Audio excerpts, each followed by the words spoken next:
Rebuttal کے ضمن میں گفتگو کے لیے میں دعوت سخن دوں گا جناب شیخ عدیل دامت برکاتہم العالیہ کو۔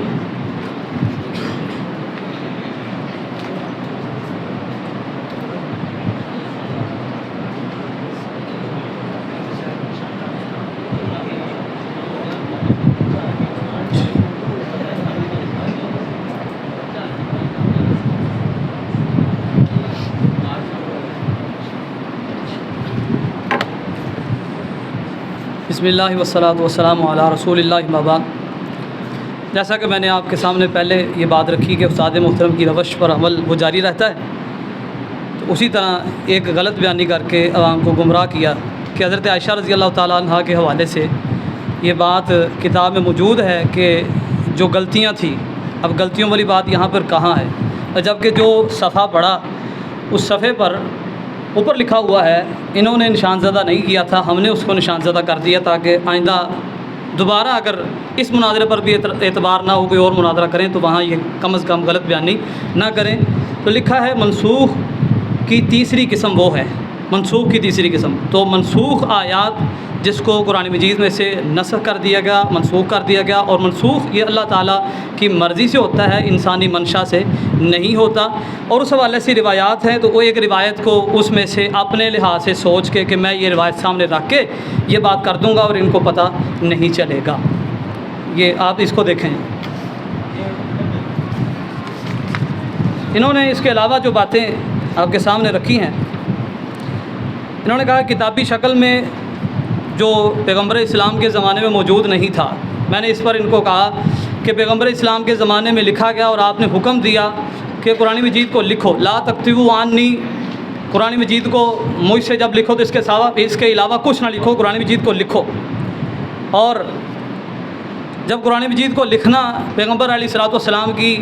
آپ کی لسان سے ثابت ہے، اور آپ یہ کہہ رہے ہیں کہ جتنا تمہارے پاس ہو اس کو عرض ادب میں نہ لے کے جاؤ، دشمن کی زمین میں نہ لے کے جاؤ، تو اس پر عمل کرتے ہوئے اب نبی کریم صلی اللہ علیہ وسلم کے زبان اطہر سے اس کو لکھنا ثابت ہے، صحابہ کرام نے اس کو لکھ لیا، اور اس پر جو کرائٹیریا مقرر کیا اس پر بھی اعتراضات کیے جا رہے ہیں، اور کہہ رہے ہیں کہ یہ کرائٹیریا یہ ٹھیک نہیں تھا۔ کیوں ٹھیک نہیں تھا؟ اور کہتے ہیں کرائٹیریا آپ نے اپنے مقدمے میں نہیں بیان کیا، حالانکہ میں نے یہ واضح طور پر کہا کہ عرض خیرہ میں یہ شامل تھے، تو اس وجہ سے ان کو حضرت ابوبکر رضی اللہ تعالیٰ عنہ نے مقرر کیا۔ اب کاتب وحی بھی تھے اور عرض خیرہ میں شامل بھی ہیں، پھر ان کو مقرر کرنا، اس پر اعتراض کیا ہے؟ اس پر سمسن صاحب کو اس زمانے میں ہونا چاہیے تھا، ان سے پوچھتے اور پھر اس کے مطابق کرائٹیریا بنا کر، یا استاد محترم بھی ان کی مائیت میں ہوتے تو پھر جو ہے اس کو لکھا جاتا تو شاید اعتبار کر لیتے۔ اور کہتے ہیں کہ آپ بائبل کے حوالے اس لیے دیتے ہیں کہ وقت پاس کرنا ہوتا ہے، حالانکہ مناظرے کا اصول ہے کہ الزامی جواب دیا جاتا ہے، لیکن کیونکہ استاد محترم کی طرح میں نہ مانوں، جتنے بھی مناظرے ہیں اس میں آپ مجھے کنونس کر لیں، اس کے علاوہ آپ جو باتیں کر رہے ہیں وہ میں نہیں مانوں گا، میں ایسے مانوں گا، میں نہیں مانوں گا، آپ مجھے کنونس کر لیں۔ تو کنونس کیسے ہوں گے جب آپ دلائل کو ماننے کے لیے تیار ہی نہیں ہیں؟ کہتے ہیں الزامی جواب کیوں دے رہے ہیں؟ الزامی جواب دیں گے نا بھائی، اس لیے کہ جب کتابت پر اس کی حفاظت پر مناظرہ ہے، جمع و تدوین پر مناظرہ ہے، تو ہم دوسرے کی گھر سے بھی دیکھیں گے نا، آپ ادھر سے فائر کرتے رہیں گے اور ہم کھاتے رہیں گے، ہم کرسچن تھوڑی ہیں کہ ایک گال پہ مارو دوسرا آگے کر دو، ہم تو جو ہے نا حوالہ دیں گے۔ تو یہ دیکھیں، ہمیں کہتے ہیں کتاب موجود نہ تھی،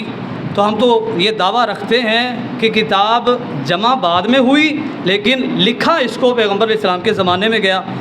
جبکہ یہاں مختلف باتیں ہیں، ان میں سے چند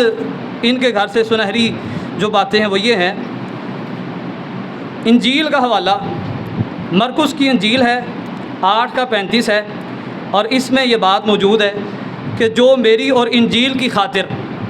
جس نے جان دی وہ زندہ رہے گا، اس طرح کا مفہوم اس میں موجود ہے۔ اب اس میں آپ شغل ویلا دیکھیں، یہ 2 بائبلیں آپ کے پاس یہاں ہیں، یہ دونوں کیمرے کے سامنے دکھا دیں۔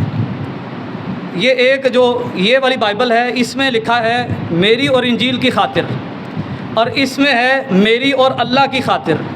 اب خدا باپ کو ایک جگہ انجیل اور ایک جگہ اللہ لکھا گیا، ایک ہی حوالے میں، اس کو ذرا نکال کے دیکھیں۔ اب دیکھیں ذرا، جب کرائٹیریا مقرر نہیں ہوتا، وہاں تو کرائٹیریا مقرر تھا، کتاب محفوظ رہی، جب کرائٹیریا مکمل نہیں ہوتا، محفوظ نہیں ہوتا، تو پھر یہ شغل میلے لگتے ہیں کہ 2 بائبلیں، دونوں میں باتیں تبدیل ہوتی ہیں۔ اور پھر دیکھیں، ہم تو کہتے ہیں پیغمبر کی زندگی میں محفوظ یہ تھا، لیکن ایک جگہ جمع نہیں تھا، ان کے نزدیک یہ تو جمع بھی تھا۔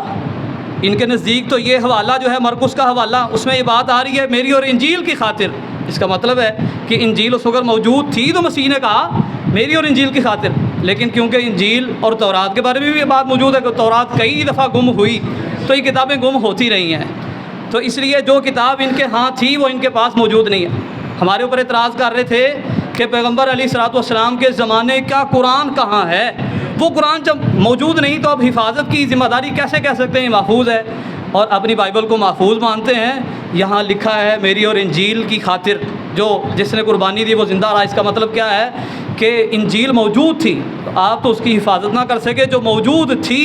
اور ہماری وہ تو جمع بعد میں ہوئی، اس وقت ضبط صدر تھا اور ضبط صدر چلتا آ رہا ہے، اس کے اوپر آپ کو کوئی جواب آپ کا نہیں آیا۔ اور پھر انہوں نے کہا کہ سورہ توبہ کی جو آیات ہیں، اس کو آخر میں جو حضرت عثمان رضی اللہ تعالیٰ عنہ کے، حضرت ابو بکر رضی اللہ تعالیٰ عنہ کے زمانے میں ملیں، تو یہ اگر حفظ تھا تو پھر یہ مل کیوں نہیں رہی تھی؟ اگر سب کو حفظ تھا تو مل کیوں نہیں رہی تھی؟ حالانکہ میں نے ان کے سامنے یہ بات رکھی اور روایت میں واضح ہے کہ حضرت زید بن ثابت رضی اللہ تعالیٰ عنہ نے کہا یہاں آیات ہیں وہ مس ہیں، وہ کدھر ہیں؟ تو حضرت ابو خزیمہ انصاری کے پاس مل گئیں۔ تو یہ اس بات کا ثبوت ہے کہ گواہ تحریر کے پوچھ رہے تھے، تحریری گواہ چاہیے تھے، ضبط صدر تو سب کو تھا، ضبط صدر اس کے گواہ موجود تھے اور لوگ پڑھ رہے تھے اس کو۔ اور اگر اب الزامی طور پر ان کی کتاب کو دیکھیں تو ان کی کتاب مقدس یہ ہمارے سامنے موجود ہے، اس کا صفحہ نمبر 7 میں لکھا ہے اس کے عہد جدید اور عہد قدیم کے اولین قلمی نسخے ملتے ہی نہیں ہیں۔ ہمیں کہہ رہے تھے کہ قلمی نسخے تمہارے نہیں ہیں، بھئی ہم تو ضبط کتابت کو لکھ کے آ رہے ہیں لیکن پابند نہیں۔ ہم پابند کس کے ہیں؟ ضبط صدر کے۔ ہم تو ضبط صدر کے پابند، اور ضبط صدر کی دلیل میں ہم نے جب اپنی سند کو پیش کیا، کہنے لگے جی اس سند میں ایک راوی ہے جس پر یہ حکم ہے کہ وہ حدیث جو ہے نا اس کو بیان نہیں کر سکتے، تو ہم نے حدیث کے لیے کب سند پیش کی ہے؟ جب ہم حدیث کے لیے سند پیش کریں گے تو بات کر لینا۔ ہم نے قرآن مجید کے لیے سند پیش کی، اس پر اگر کسی کا اعتراض ہے تو بات کرو، جب اس پر کسی کا کوئی اعتراض نہیں تو آپ کا اعتراض بھی اس پر بنتا نہیں ہے۔ اور اپنی کتابیں بھی ذرا ان کا بھی اسی زاویے سے ذرا موازنہ کرو۔ اور پھر کہتے ہیں کہ یہ جو زید بن ثابت کو سورہ احزاب کی آیات نہیں مل رہی تھیں، یہ عہد عثمان میں اپنی طرف سے کرائٹیریا مقرر کیا، پہلا دور، دوسرا، تیسرا، چوتھا جو دور ہے، پھر اس میں جب دور مقرر کیے اس میں کہتے ہیں کہ جب تیسرا دور تھا حضرت عثمان والا تو سورہ احزاب کی آیات نہیں مل رہی تھیں، تو اس کو کہتے ہیں کہ وہاں پر صدیق اکبر والا نسخہ مکمل نہیں تھا، یہ حضرت عثمان کا زمانہ تھا، یہ کہاں ہے؟ یہ مجھے دیجیے ذرا پہلا حصہ اس کا، اس قانون قرآن کا، اس میں یہ بات موجود ہے کہ جہاں یہ بات ہے اس کی سند ہی نہیں ہے، بے سند باتیں ہیں۔ روکنا ہے؟ چلیں جی روکیں۔ ترجمے والی تو اب منگوانی پڑے گی اوپر سے۔ کون سی جلد چاہیے؟ نہیں انہوں نے روک دیتا ہے نا، ہاں جی موبائل تو کاٹ لو، موبائل سے ترجمہ نہیں ہے، بریکٹ تو بنا کٹنا۔ ہاں جی ایسے بھی ساڈے کو کتاب منگی ہے نا، ترجمے سے بات ہے بس بریکٹ تو بغیر کٹے۔ کہتے ہیں جی حضرت ابن مسعود رضی اللہ تعالیٰ عنہ نے اعتراض کیا تھا اور اعتراض کا ثبوت یہ پیش کیا۔ میں نے کہا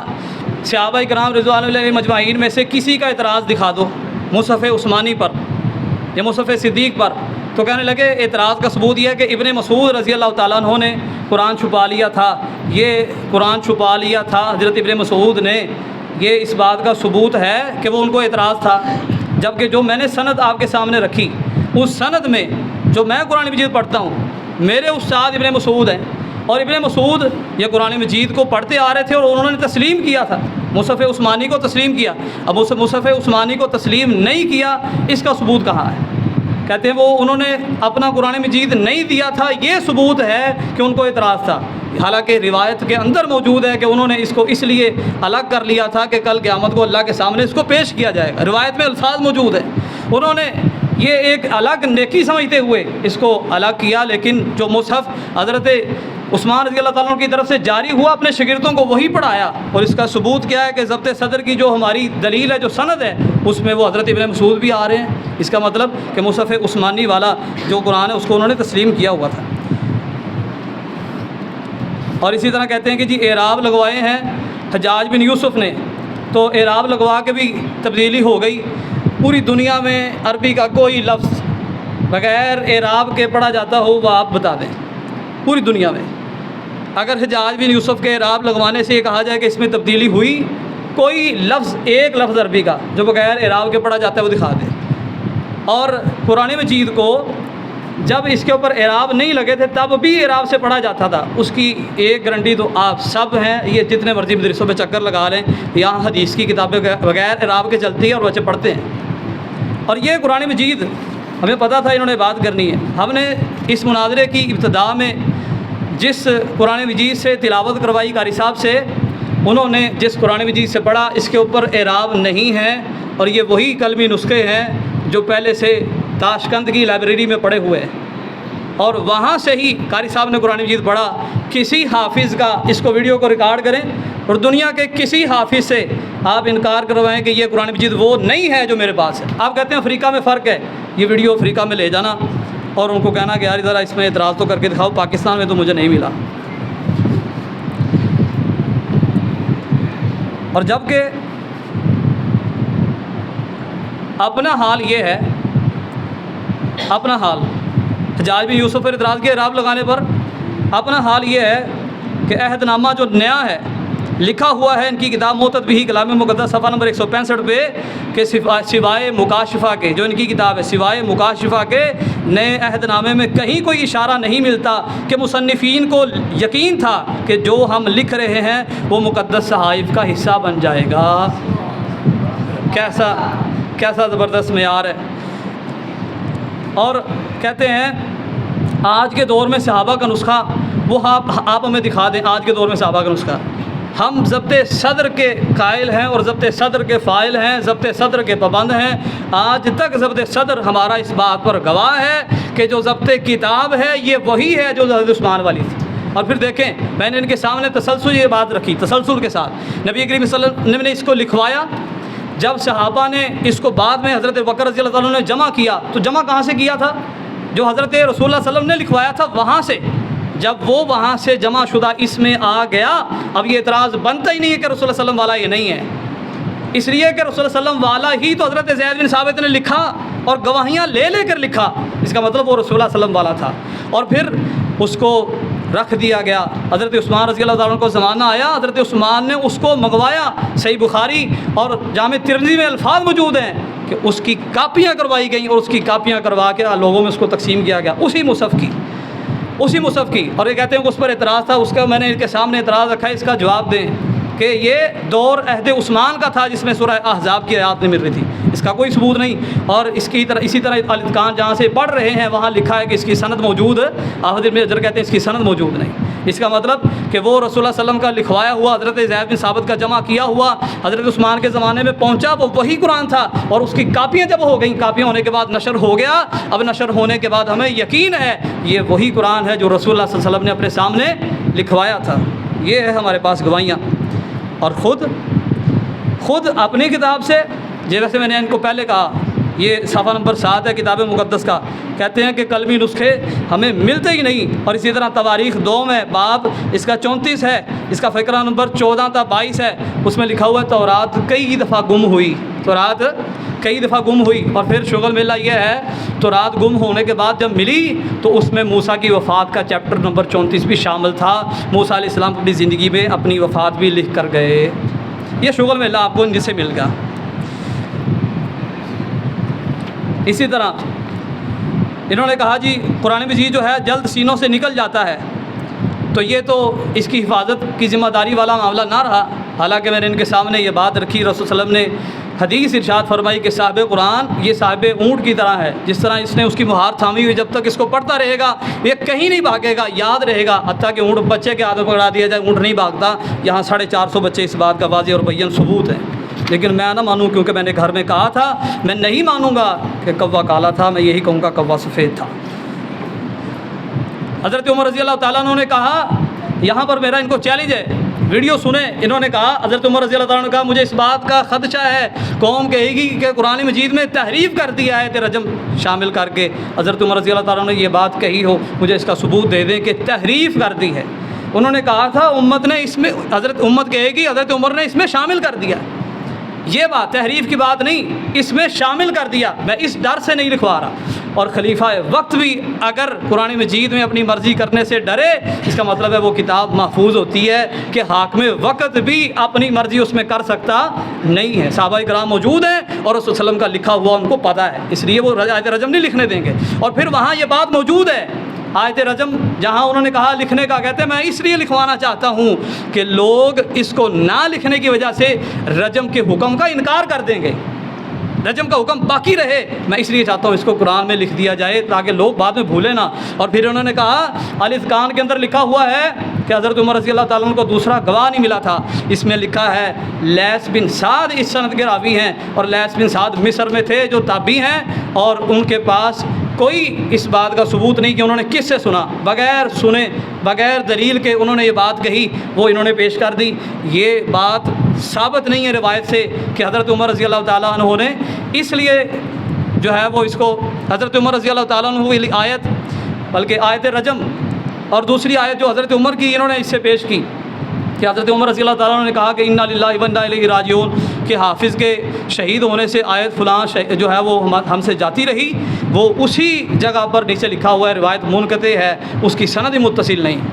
بغیر سند کے اور بغیر متصل سندوں کے یہاں پر باتیں کرنا اور یہ سمجھنا کہ شاید یہ کرسچینٹی ہوگی کہ وہ پتہ ہی نہیں تھا کریٹیریا کون سا تھا، کون سی کتاب شامل ہوگی، ایسا نہیں ہے۔ حضرت عمر رضی اللہ تعالیٰ عنہ خلیفہ وقت ہوتے ہوئے بھی قرآن مجید میں کبھی زیادتی نہیں کر سکتے تھے۔ اور اسی طرح سیدہ عائشہ رضی اللہ تعالیٰ عنہ حوالہ میں نے آپ کے سامنے سب سے پہلے رکھ دیا کہ وہ انہوں نے غلط بیانی کی، وہ منسوخ آیات کے بارے میں ہے، اس کے علاوہ کچھ نہیں ہے۔ اور پھر یہ کہتے ہیں کہ وہ ورش کا قرآن اس کو لکھنے سے مصر والوں نے انکار کر دیا، بہت اچھا کیا مصر والوں نے، کہتے ہیں مصر والوں نے ورش والا قرآن لکھنے سے انکار کر دیا، بہت اچھا کیا، اس لیے کہ روایت ورش کو الگ کر کے لکھنا یہ حضرت رسول اللہ صلی اللہ علیہ وسلم نے الگ نہیں کروایا تھا۔ اور اسی طرح حضرت عمر، حضرت عثمان، حضرت بکر رضی اللہ تعالیٰ عنہ نے اس کو الگ نہیں لکھوایا تھا۔ حضرت عثمان رضی اللہ تعالیٰ عنہ نے جیسے مقرر کیا اور علیکم بسنتی و سنت الخلفاء الراشدین، اس مقام پر فائز ہونے کی وجہ سے جیسے انہوں نے حکم دیا کہ اس کو ایک الفاظ کے اندر، ایک مرتب الفاظ کے اندر کہ ایک طرح کے الفاظ ہو اور قریش کی زبان کے الفاظ میں اس کو مرتب کرو، تو ورش والے الگ نہیں کرنے چاہیے۔ مصر والوں نے بالکل ٹھیک کیا، اور مصر والوں نے حضرت عثمان رضی اللہ تعالیٰ عنہ کی پیروی کی، ان کی بات کو تسلیم کیا کہ اب اسی پر لکھا جائے گا جو حضرت عثمان نے خلیفہ راشد ہوتے ہوئے لکھوایا ہے۔ اور جبکہ اپنی کتاب یہ صفحہ نمبر 7 اور 8 دیکھ لیں، اس میں لکھا ہے، یہ بات واضح نہیں کہ یہ فیصلہ کس طرح کیا گیا کہ کون سی کتاب کتب مقدسہ میں آئیں گی اور کون سی نہیں آئیں گی، اور یہودی نوشتوں کو اس میں شامل کیا جائے گا، کیسے شامل کیا جائے گا، اس کا کوئی ضابطہ مقرر نہیں تھا۔ اپنا حال یہ ہے، اور اپنا جواب نہیں دیں گے، صرف یہ بات کہہ دیں کہ آج کا موضوع نہیں ہے، آج کا موضوع ہو بھی تو پھر بھی آپ اس کا جواب انشاءاللہ نہیں دے سکتے۔ اور اپنی کتاب کا بھی کوئی اصول ضابطہ بتائیں، کہتے ہیں ہمیں تو اصول ضابطہ بتایا نہیں، کہ میں نے بتا دیا، وہ کاتب وحی تھے عرض اخیرہ میں، ان کو شامل ہونے کا موقع ملا تھا، اور اسی طرح حضرت صدیق اکبر کا ان کو مقرر کرنا یہ خود ایک ضابطہ ہے۔ علیکم بسنتی و سنت الخلفاء راشدین جب خلیفہ وقت نے مقرر کیا اور اس پر نبی کریم صلی اللہ علیہ وسلم کی مہر موجود ہے تو یہی ضابطہ ہے۔ اب آپ بتائیں آپ نے کس ضابطے سے اپنی کتاب کو جمع کیا، اس کے بارے میں خود آپ کے بڑے کہہ رہے ہیں کہ ہمیں کوئی نہیں پتہ نہیں آپ کو پتہ بھی ہے یا نہیں پتہ۔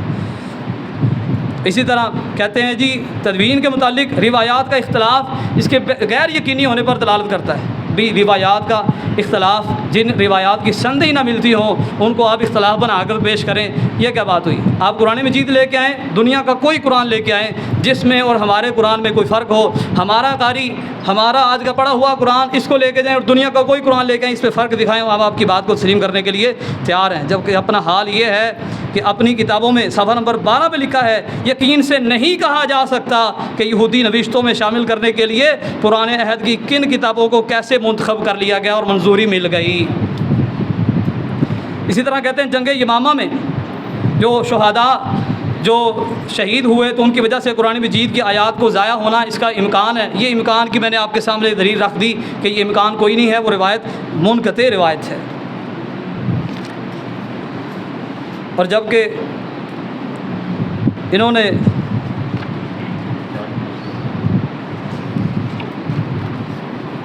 کہتے ہیں دیگر مصاحف بھی موجود تھے، جیسے حضرت عبداللہ بن مسعود کا مصحف تھا یا دیگر مصاحف تھے، تو دیگر مصاحف کا ہونا اور پھر ان صحابہ کا بوجہ اجماع اس قرآن مجید پر متفق رہنا اس بات کا ثبوت ہے کہ ان میں بھی وہی لکھا تھا جو اس میں لکھا تھا۔ اگر اختلاف ہوتا وہ کہتے کہ ہم اس قرآن کو کیوں پڑھیں، اس میں اس طرح لکھا ہے، ہمارے میں اس طرح لکھا ہے، ایسے نہیں ہوا، بلکہ جن کے پاس مصاحف تھے انہوں نے بھی جو سرکاری نسخہ تھا اور جو سرکاری اس وقت کا سرکاری نہیں، رسول صلی اللہ علیہ وسلم کی مہر موجود ہے علیکم بسنتی، اس کو تسلیم کیا۔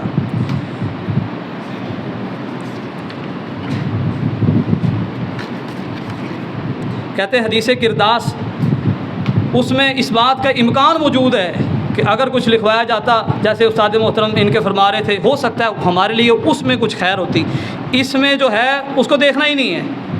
یہ کہتے ہیں اس مناظرے کے شروع میں کہا کہ ہم مانتے بھی ہیں کہ یہ محفوظ ہے، پھر بھی ہم اس کو تسلیم نہیں کریں گے، لیکن حدیث کرداس کو بیان کر کے کہتے ہیں امکان ہے، ممکن ہے کچھ ایسا ہو جو ہمارے فائدے کے لیے ہوتا۔ یہ امکان پر بھی کوئی باتیں ہوتی ہیں، امکان پر بھی باتیں ہوتی ہیں، اگر امکان پر باتیں کرنی ہیں تو پھر تو 100 باتیں کر لی جائیں گی۔ ممکن ہے کہ آپ کے بارے میں کہا جائے آپ بھی فلاں ہوتے، آپ بھی فلاں ہوتے، اگر آپ کو چیک کیا جاتا تو آپ شاید فلاں ہوتے۔ آپ کی تدفین کے بعد کہا جائے، کوئی کہے کہ یہ مرد تھے، کوئی کہے عورت تھے، تو کوئی کہے کہ کیونکہ اس وقت چیک نہیں کیا گیا تو ممکن ہے کہ وہ کچھ اور ہوں۔ غصہ نہ کیجیے گا، یہ الزامی جواب۔ ٹائم 5 منٹ لیے جا سکتے ہیں؟ چلو شکریہ۔ ریبٹل کے ضمن میں کی جانے والی فریقین اور جانبین کی گفتگو آپ نے سماعت فرمائی۔ ہر فریق گویا کہ غالب کے شعر کے انداز میں اپنی اپنی زبان حال سے کہہ رہا تھا کہ میں بھی منہ میں زبان رکھتا ہوں، میں بھی منہ میں زبان رکھتا ہوں، کاش پوچھو کہ مدعا کیا ہے۔ تو اب ریبٹل کا سلسلہ